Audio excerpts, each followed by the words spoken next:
we also have faculty and some directors in the room as well. So particularly for the faculty and directors, I'm going to ask you to keep an eye on the chat box as we're going, because you may see questions related to your program in particular. And just, it's always very helpful for us if we get direct input from you all as we go along. So welcome again. Thank you, Mybrit, for advancing that. So we're talking about some of the different kinds of end-of-program requirements here at APUS today. I'm Jennifer Douglas. We also have Patricia Campbell here and our marvelous project coordinator, Mybrit Rinaldi, who's helping us to run the show and make sure that we're good to go. So we're going to start off. So real quick, sorry to interrupt. I was just going to say, are we recording? In case we aren't, we probably want to. We just started. Mybrit's all over it. Spring. All right, thank you. I will shut up now. Oh, you're good. So we're going to start off by talking. This is our beautiful building, by the way, our main University Center building in Charlestown, West Virginia. If you ever get a chance to come see where we're headquartered, it's very lovely. Been there. Yes, it's great. It's a nice place. This is Barry. I'm going on mute. I'm sorry. That's okay. Thanks, Barry. Glad you've been there. So we'll start off by giving a little bit of an overview of what are the different kinds of end-of-program assessments, because that's something that as students in the program you'd want to know what your options are within your particular program and what the options are overall. So first of all, there are several ways that different programs are set up for the end-of-program assessment. Some programs have a comprehensive exam, and that's essentially a proctored exam that has a series of questions that require essay answers, and we'll talk a little bit more about what that looks like in a little bit. So the comprehensive exam is one option, and then many programs have different versions of the Capstone course, and the Capstone can be several different things. The Capstone could be a thesis, which is the most kind of traditional research product at the end of a master's degree. A thesis is generally collecting and analyzing a particular form of data to your program. We'll go into more detail with that, and providing discussion and results about the kind of data that you've collected. More programs now are trending towards the creative or applied project option. And the difference between the thesis and the project is that the project is often a little bit more focused on the practice of your profession.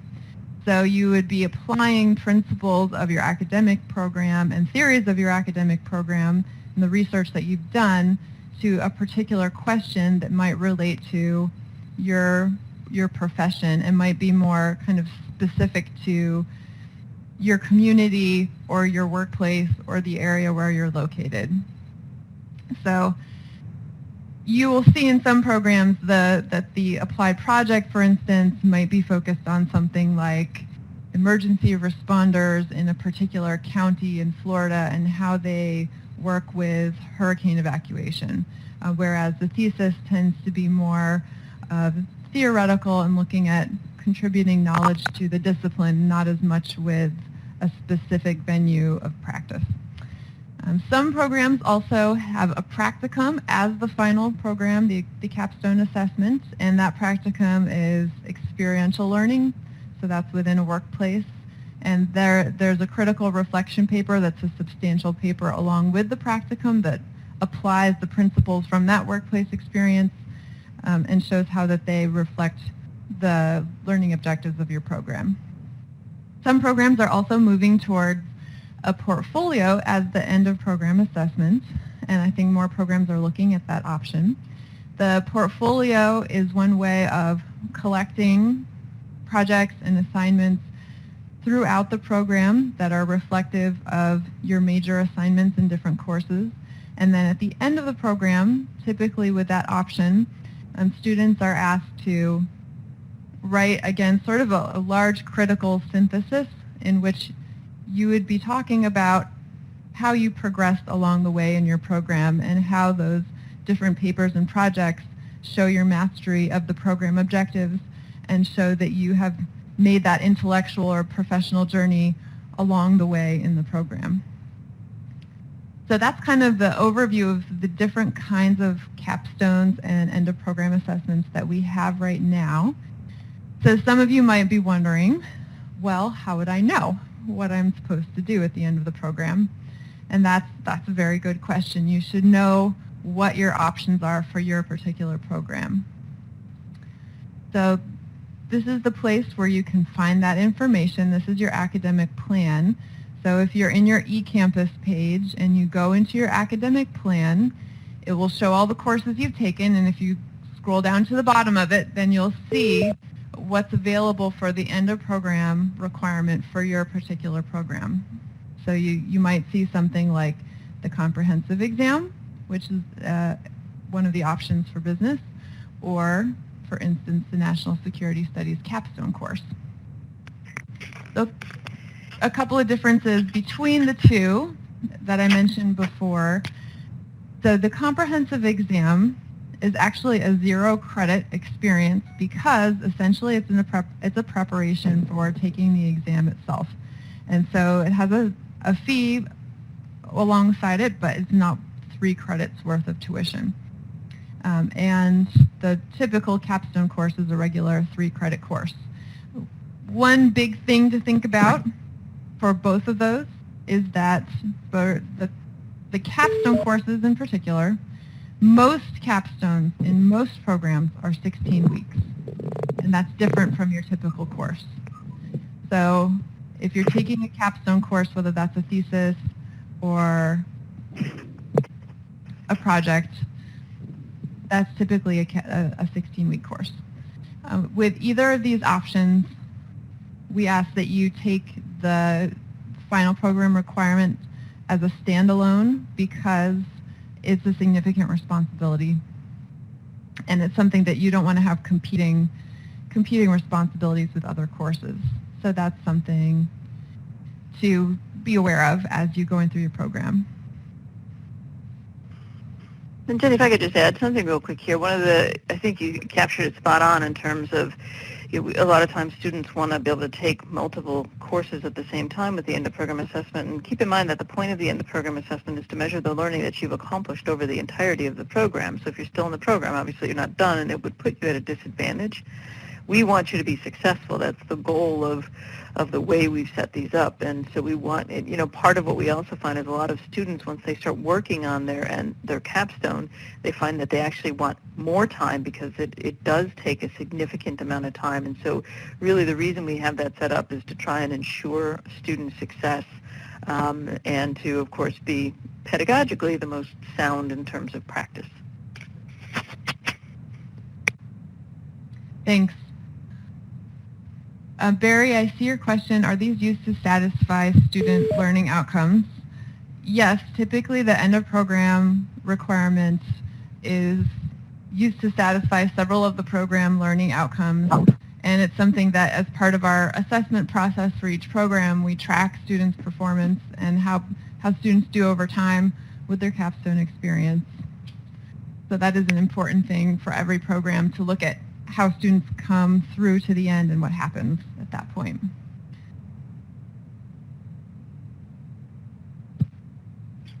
A couple of good resources to be aware of. So the best place to find detailed information on your end of program assessment requirements in general is the end of program assessment manual. And the link that I've put here is a permalink, which means that as we update the manual, that will be the updated link. It will keep updating at the same link, so that's a good thing. We want folks to be able to go to that same link and find the most updated version of the manual. So we're in the process of getting that 2017 version up right now, and we do that yearly just to make sure that we're reflecting the best practices that are occurring right then. And within the library, we have a great place called the Graduate Studies Resource Center that you do have to be logged into the library to get to, but that contains all our recorded webinars from the past. This one will be up there as soon as we can get the recording over to the library, as well as a lot of other resources designed for graduate students. One of the things that the library has recently launched that's really great is called Writing at APUS. and they have a graduate student specific version or page for the writing at APUS. So that's a great resource for you as you get into your program and as you work your way toward the end of the program, just to make sure that you're getting the best resources you can.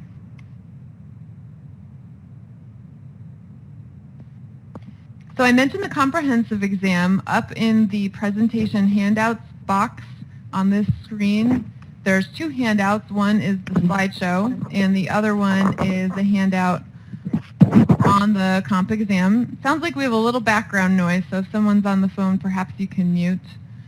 So one of the handouts in that box is the comprehensive exam handout, and it goes into a little bit more detail about what a comprehensive exam is and what it typically does as part of the program and how to prepare.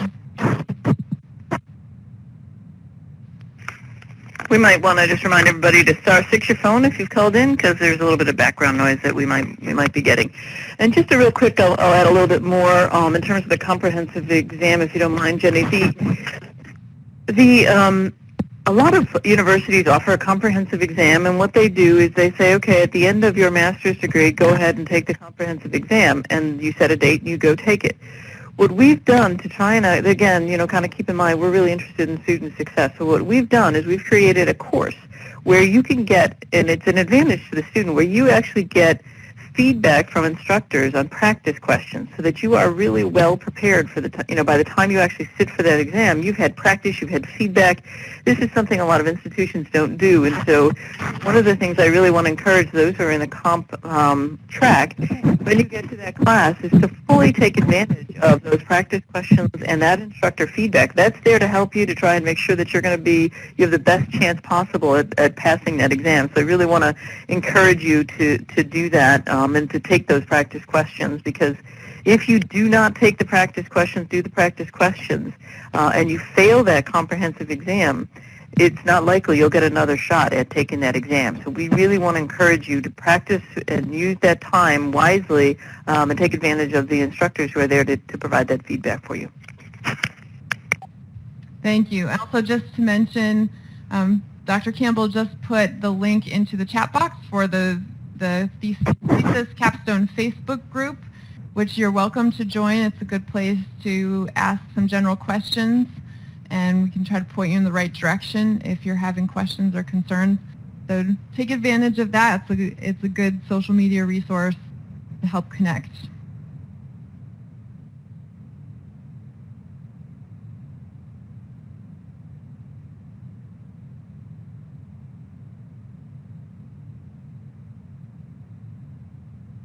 Patricia, do you want to handle Sarah's question in the chat? Sure. Let me scroll down and grab that real quick. I've got too many monitors happening at one time. Hang on just a sec.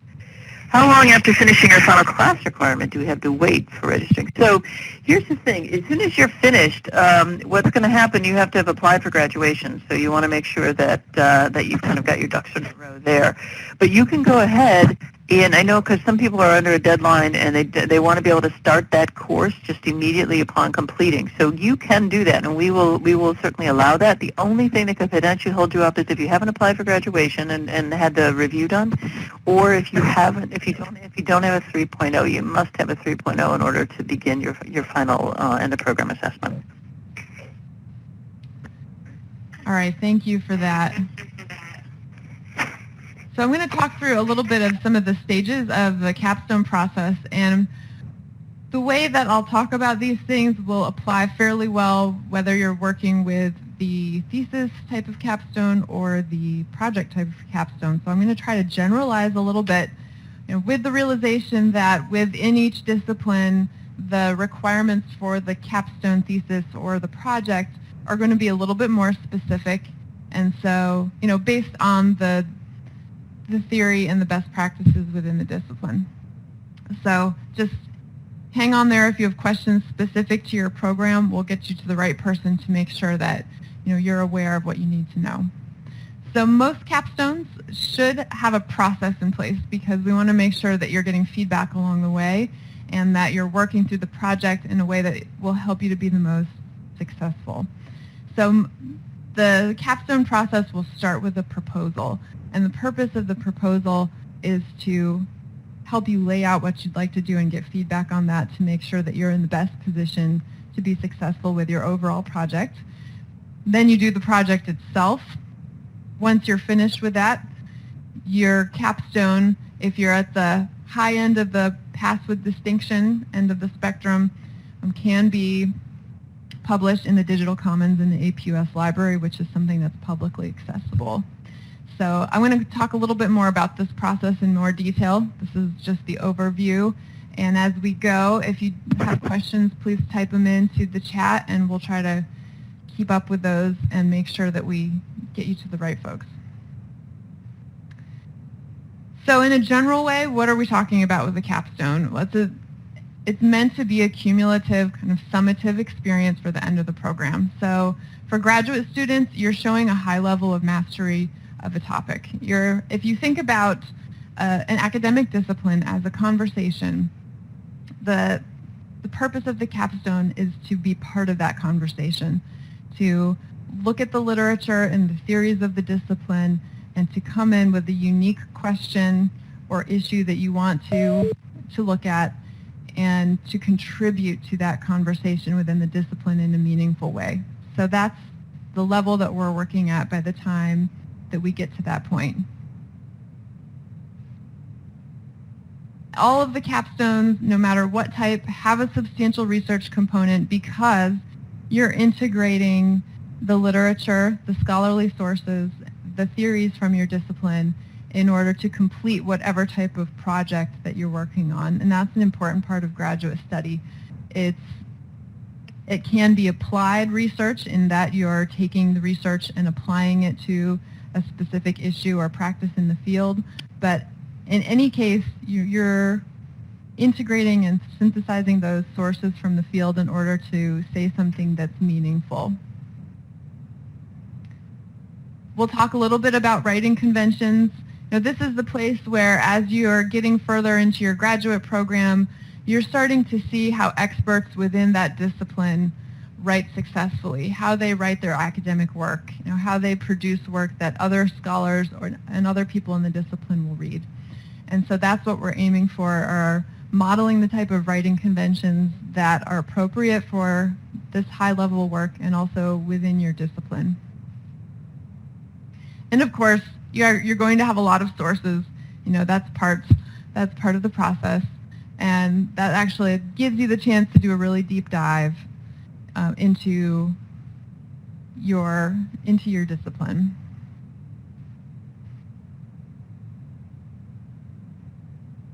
Yeah, so Joseph, I'm looking at your question.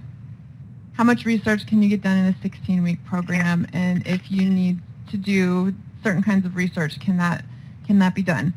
So that's a good question. Increasingly, we really want students to start thinking about your topic as early on as you possibly can in your program. So as you're doing other coursework, think about those questions. Day one, Patricia says, think about those questions or issues that are driving you, that are making you excited, that bring you, passion within your field, and start kind of doing projects and preliminary work in your other classes that can help you to narrow the scope of what you want to do. And so agreed, and a FOIA request will take a really long time. So I would say, Joseph, one of the things that's tricky when you're doing any kind of capstone like this is that you really want to think about a project that's manageable given the time frame. If you think, if you know ahead of time that these are a FOIA might be somewhere in your horizon, and we'll talk a little bit about other things that could be in the horizon, like IRB, that might require a little more lead-up time.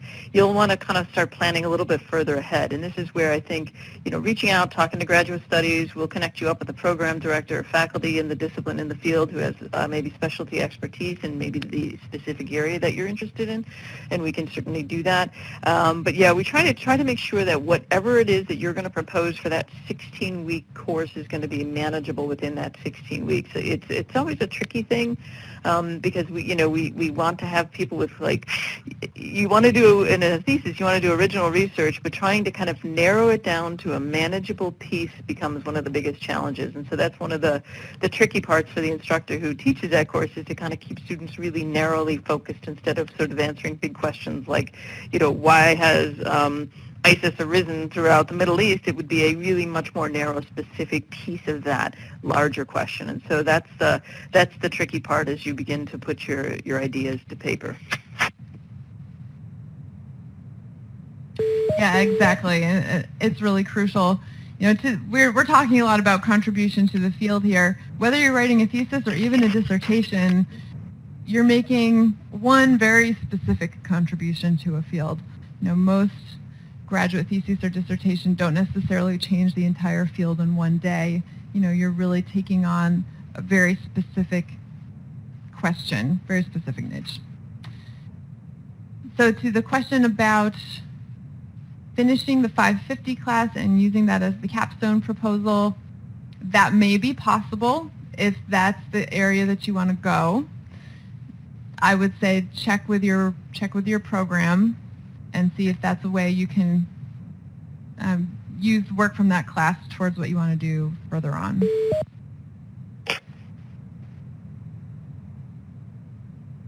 The city training does expire after 3 years.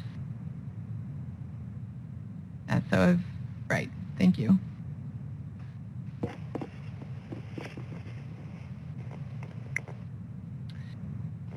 So I'm going to keep working our way through the slides. I realize we have some questions going on in the chat. We'll try to keep up with them as they go.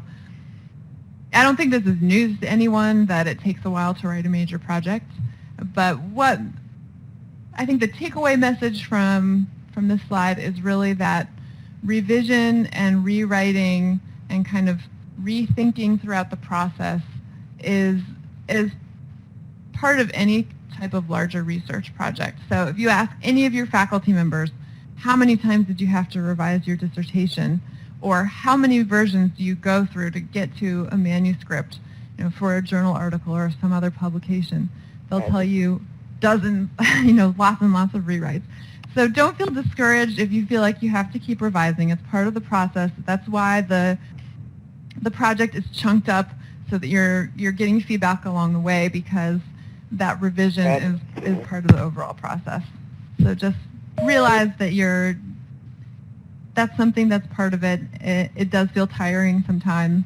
You'll feel discouraged at moments, but don't give up, because you can see the light at the end of the tunnel when you're at that stage, and you just want to keep going, get to that point, get your diploma, feel that awesome feeling of graduating. It's a great thing. So we know that capstones are not just a term paper, and you can't just wait till the end to do it. I think that's pretty self-explanatory. It just takes a while, because you're developing your thinking and your ideas through the process, and most of us need to percolate for a while. We can't just be brilliant on demand, so it takes a little while to kind of work through that and work your way through the process. So we'll talk a little bit about the writing process and how you might conceptualize working towards your capstone and working through that process.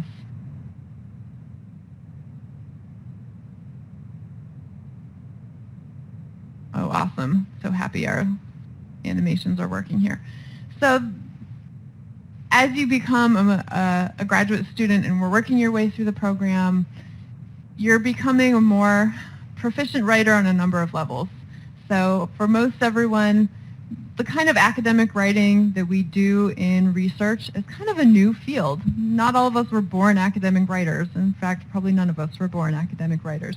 We have to get used to it, and it's really like a cultural transition in a sense. There's actually research out there that looks at graduate students transitioning into graduate school and learning how to write at the graduate level, and it's a process and it takes time. That's why we talk about it.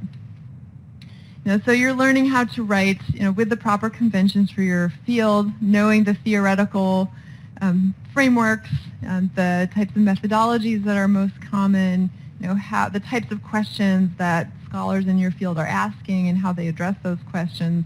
And so when you write, you're starting to model yourself off of some of those writing conventions that you see when you're reading your papers and the scholarly sources that you read for your class. So you're learning to have that conversation with those sources so that you can cite them appropriately, but also draw on what they've said and then use that to form your own argument. And that's really what we're doing, is we're entering the conversation by integrating those other sources into the argument that we want to make in the kind of question that you want to answer. And that's part of the process of getting ready for the capstone and doing the capstone. And that's why as you're going through your classes, this is a great time to figure out what really kind of gets you excited so that you can build on previous research that you've read and some previous work that you've done to really get to that final capstone question.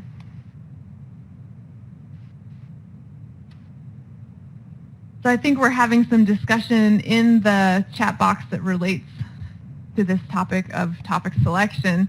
So, that's one of the things that everybody at some point struggles with and thinks about, what am I going to focus on? And that's really probably one of the harder parts of the process, is narrowing down the vast number of topics that you could focus on and figuring out what you really want to do. And often it's narrower than you think. So as you're doing readings for class, one of the reasons that it's really important to stay current with the literature in your discipline is so that you know what's been addressed right now or what's being addressed in the literature. What have other scholars looked at? What other research is there on this kind of topic or question?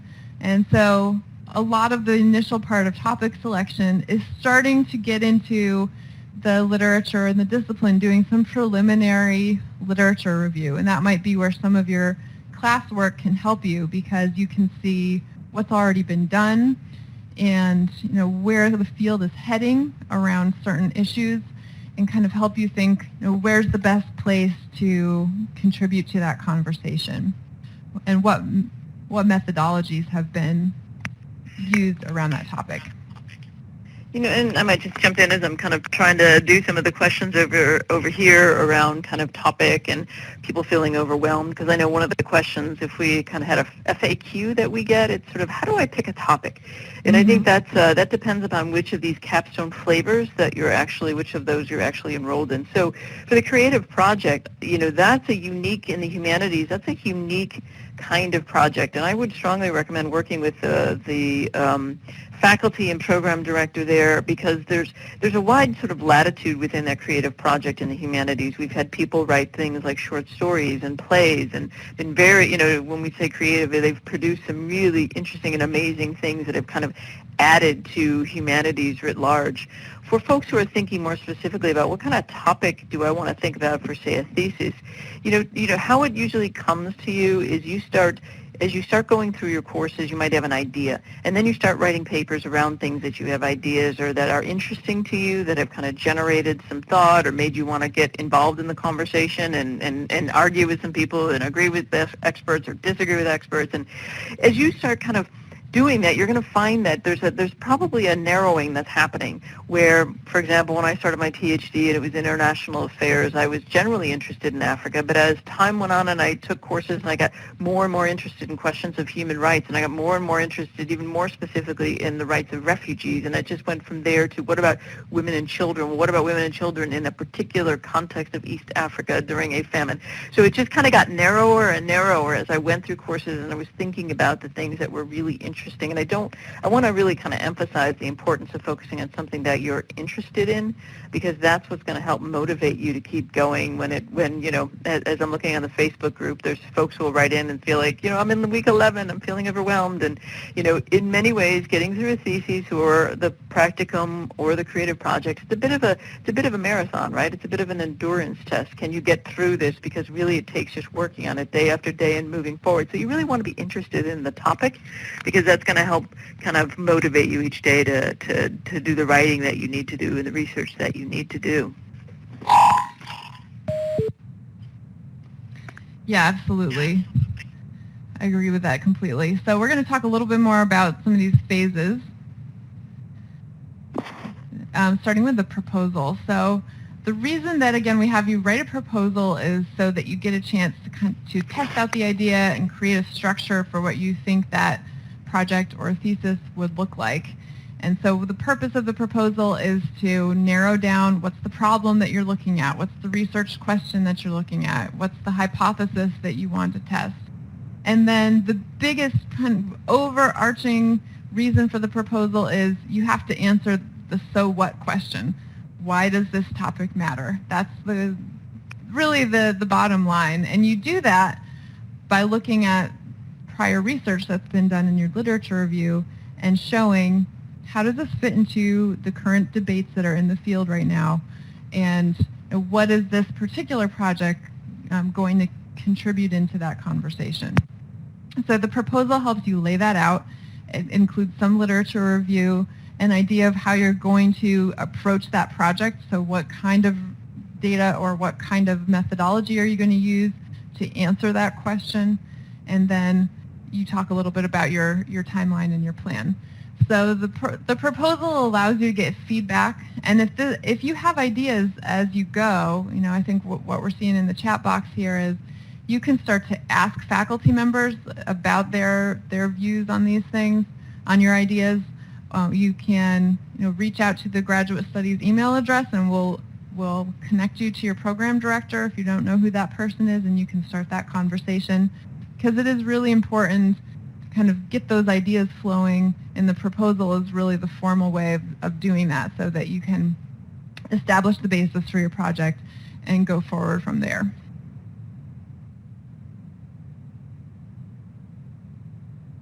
This just expounds on, again, that so what question. Why is your research important? Because what you're doing is contextualizing your project in the field, so that you're showing how that fits into other literature. You're connecting it to a theoretical framework or a theoretical lens that helps you kind of narrow the focus and narrow the methodology that you're going to use. So it's all about your contribution. That's really the bottom line there. And that's why it has to be something you're excited about. It has to be narrow enough to tackle in this time period that you have. And it has to be something you're really excited to delve into. So I might just add, too, is continue to interject randomly. When those of you who are on the applied project, because I know we've got Christy Bartman on here, she's our program director for public administration, has been really working with the applied project, and what we're talking about is really general to all capstones, but there's some things particular to kind of a thesis in terms of it being an original contribution to knowledge. But in a project, you want to think about this applied project. A lot of what the applied project is designed to do is to identify maybe an issue in either the field or the maybe the workplace, even where you're at, to identify maybe there's a way in which you've looked at public administration literature and it suggests when you have these kinds of personnel issues, this is the answer. However, in your particular situation, maybe you see a different way based on some of the knowledge you've learned that you might actually try to implement something within your workplace. So that's the kind of project that one could actually do too. But again, that also requires you have a good background in terms of what is the research out there, what are people talking about, what are they saying. That's that theoretical framework that helps you position what you're going to say in what we already know. Hope that kind of helps around the idea of the project for those who are kind of wondering. And in the practicum, there was a question earlier, I don't want to forget the question earlier about, a practicum is, a couple of our programs use the practicum, and the practicum is really, it's very much specific to a place of practice where you have to do a set number of hours within and you take a look at the end of program assessment manual. It outlines exactly the number of hours that you need in the workplace with supervision and with feedback, and then you're really going to write a critical reflection piece around what you've learned within that practicum that applies to, it's really the applying of the theoretical knowledge that you learned within the coursework within your program to an actual workplace environment. And so the critical reflection piece is around bringing those ideas together. Yeah, thank you. That's a good connection, because the projects and the practicums are definitely in that applied realm. So you're really applying those ideas in that specific context. And the question around how is the course, so one of the things, if you kind of think back to my earlier discussion around the comp and why we actually offer that as a course where you can get feedback, is we're really interested in student success. So we want to try to set you all up for, as the best chance possible to be successful. So one of the things that we do within these courses, all of these Capstone courses and all the PDs who are on here, I see a lot of them are adding from their particular program perspective, that what they can tell you is they've structured these courses so that you've got a scaffolded approach where you come in and you begin immediately thinking about what is going to be my research question or my research focus, and then you're going to walk through progressively the steps toward getting you to your initial draft and feedback on that draft, and then moving you toward that final draft. And they'll typically tell you in the first week if you need or should be taking the CITI training for IRB, which we'll talk a little bit more about in a few minutes. But it's structured to kind of walk you through the process, give you feedback at all those points along the way, so that you're never kind of out there kind of floundering, wondering, oh my gosh, what should I be doing? Is what I'm writing making any sense? You'll get feedback along the way. Thanks. So there's some questions there about the length of capstones. Most of the theses in the projects are 50 pages or more. That's sort of there's no magic number, but we recommend 50 pages or more as our guideline in the manual. By the way, it may sound like a lot. I know it does. It probably sounds terrifying. But once you start writing it, you're going to be surprised. You'll find we've had people with, almost 200 pages. People start writing and they realize, oh, wait, I actually know a lot more than I thought I knew. There's a lot more.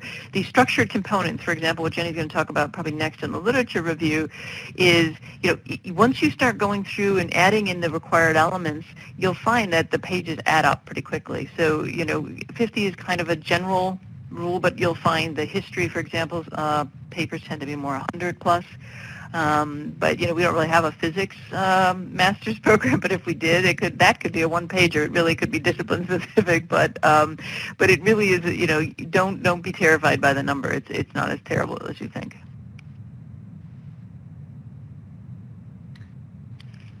All right, I'm gonna keep forward. We have a few questions going in the box right now, but I think we'll answer some of them. So one of the things that Patricia just mentioned was, that there are certain common sections to really all the capstone types. The literature review is one of them, and that's really about, again, establishing your context. So you're looking at the work that's been done around that issue or problem, the theoretical frameworks that have been in place. You're looking at other researchers' methodologies. So the literature review is really like a self-contained section in itself that allows you to bring together a lot of sources. So that's one part of the capstone that really establishes the groundwork for what's going to come next, whether you're doing a more applied project or whether you're working with a thesis. This is an important segment that kind of sets up everything from that point forward. So the researcher methodology screen here has the screaming, painting, the scream, because people kind of get scared at that point and say, well, what am I supposed to do?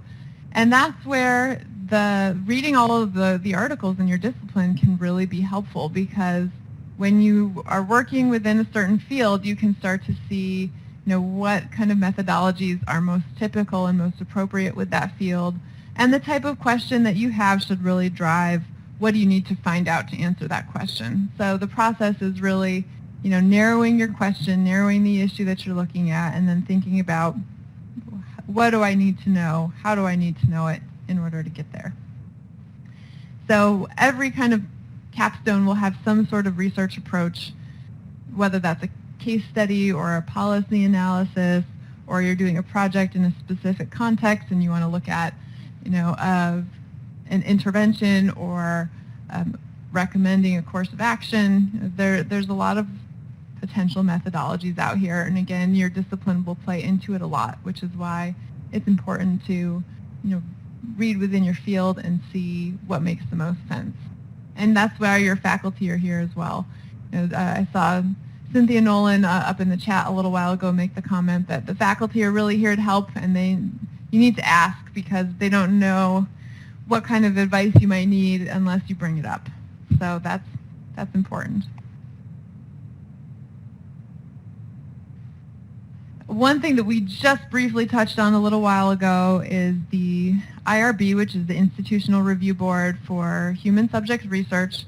So this is really important. If you think you're going to go gather data from living individuals, from people for the purpose of your capstone, then you will most likely need to get approval through the Institutional Review Board. And the purpose of this, I won't go into huge detail because we could spend another webinar on this. In fact, we have a webinar in our grad studies resource room in the library if you want to go watch it. The purpose of the Institutional Review Board is just to make sure that any people who are involved in a research project as participants are protected, and that no harm comes to them as a result of the research process. And so our role as the IRB is simply to look at the project that's being proposed, make sure that it follows the federal guidelines that have been set out, and then approve the project to go forward. So if you're thinking about a project that will involve collecting data from real people, like surveys or interviews or focus groups, things like that, start thinking about that early. Reach out to your faculty members or your program director about that, because we can often start initiating the process as early as you can, and to make sure that we give you feedback and help you work through it.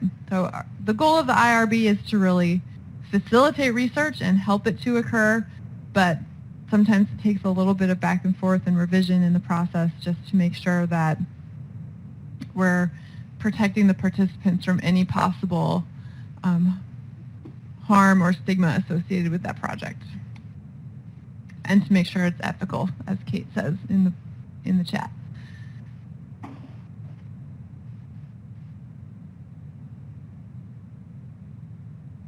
So once you have gone through your introductory stages, which would be writing your proposal, doing your literature review, getting your IRB approval, and it is very important, in fact essential, that you get IRB approval before you collect any data. That's a requirement. Once you get to that point, then you're set to do your data collection or proceed with the project and start to structure it in the way that makes sense for your final product. And in most cases, it may vary somewhat by your specific field, but what you see on the slide here are the typical sections that many disciplines follow. So your introduction sets up the purpose and the rationale and the key focus of the project. Your literature review provides the background and justification. You explain what your methodology is and what you did in order to collect the data or answer that question. You analyze it. That's you report your results or your findings and analyze those findings, discuss them, and offer a conclusion that kind of points to the significance to the field, maybe future work that could be done in that area. And as you look at at articles within your field, you should start to see that common structure and kind of get a sense of what happens in each of those sections. So that's sort of a reading strategy as you're looking at, different kinds of pieces of literature for your classes. Take a look at what happens within each section of the paper, and that'll help you think about how you'll be structuring some of your project. And just be aware that every capstone gives really specific directions. Our capstone, our end of program manual, does a good job of laying out what's typically the case, but the programs are each a little bit more specific. And as Patricia's saying there, in the library there's this area called the Digital Commons, and that's a place where we publish excellent master's theses from our institution. And so you can go and see samples from here at APUS that might help you to see what other students in the past have done.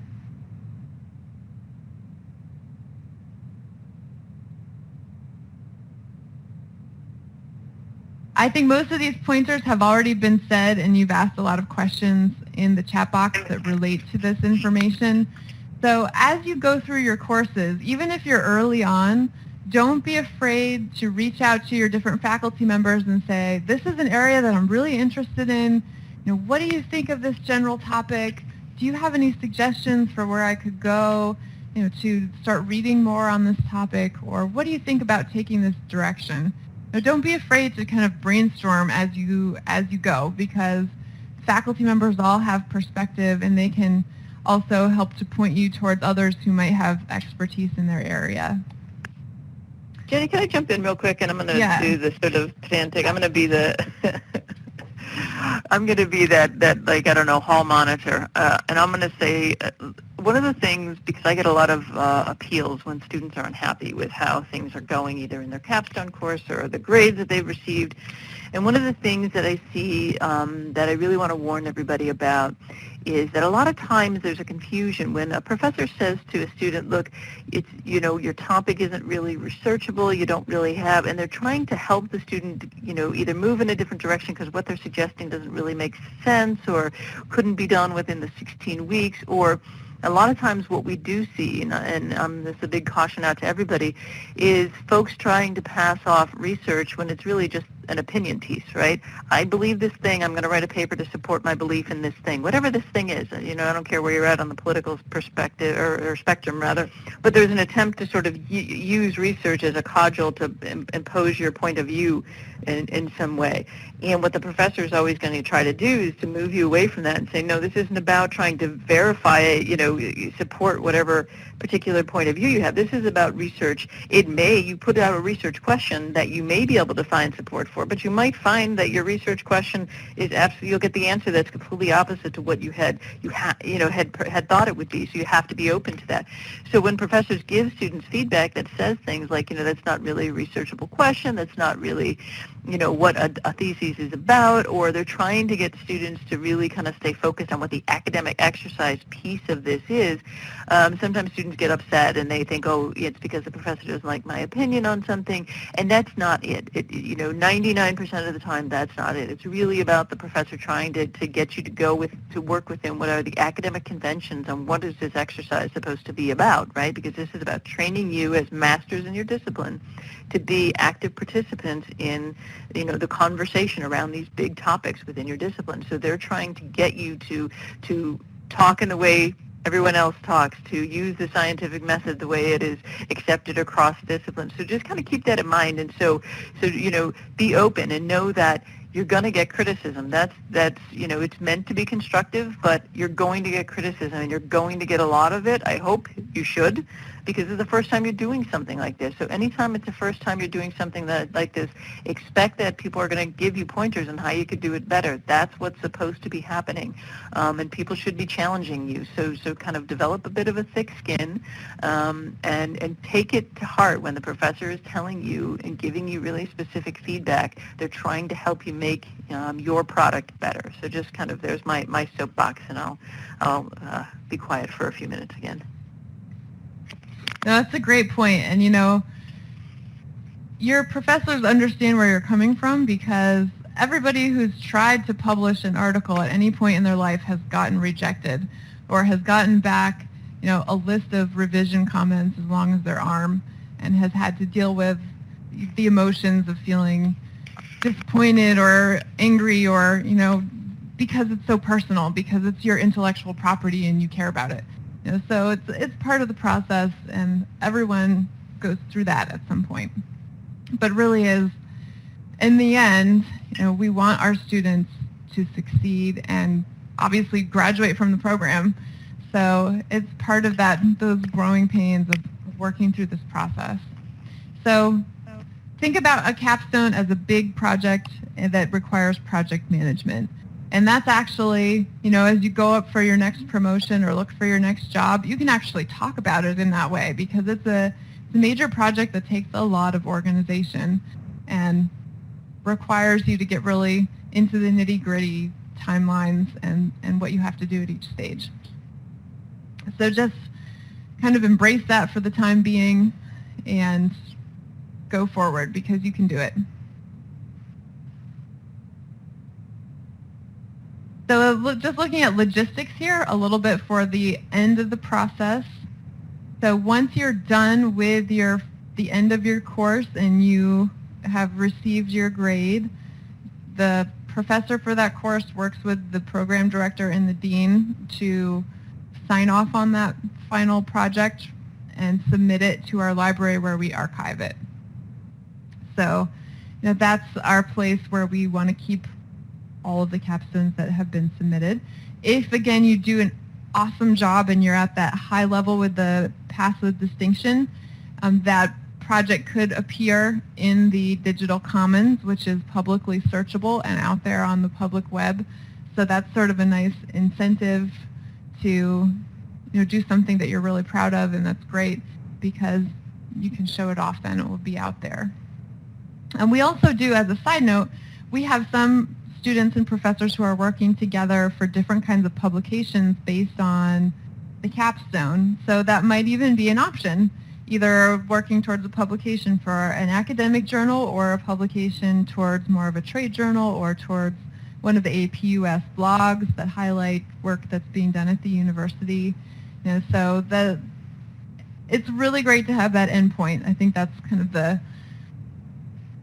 final part of this story, is that you can go forward and be proud of what you've done at the end. So I think we're at that question and answer stage. If there are still burning questions or other things that we didn't mention, this is the time to ask questions. And Patricia, if you want to offer any other wisdom, I think we're at that point. Sure, yeah. So I'm looking at some of the questions because we've done this webinar before. We do it. We try to do it. Jenny, I've been trying to do it now on a quarterly basis so that there's always new students who are entering the phase and interested in, kind of talking to somebody about their concerns. And the questions you guys are posing are great questions. And so I'm looking back on some of the previous questions. And so how do you get a thesis advisor is one of the questions that's come up before. The way it works at APUS is that we have specific faculty who are really trained to be thesis instructors, and so we rotate those folks on a regular basis to teach the course, and we have to balance their teaching load out with other commitments as well, and sometimes we have to make changes, unfortunately, in if we have an instructor who's going to set to teach a particular course, but sometimes we have to make changes due to personal reasons, or we ended up with too many students signing up at a particular time, so we had to split the course between two professors. So, when you see that list and registration of who's teaching what, just know, we try our best to kind of keep it be that person if you want a particular person, but it doesn't always happen. And so, I wish we could make that different, but at this point, that's just kind of the way of the world as things come up. So when you sign up for the class, that's going to be your instructor, and that person is going to really be the one to walk you through. And certainly, if you have any issues or there's problems, and again, it has to be more issues than the professor's telling me things I don't want to hear. It has to be, if you have an issue, you certainly reach out to Graduate Studies, and we're standing by to assist in any way we can. Somebody else asked, does the final work have to be defended? Depends on the program. For example, political science requires an oral defense of their thesis. Not all programs do. Some do.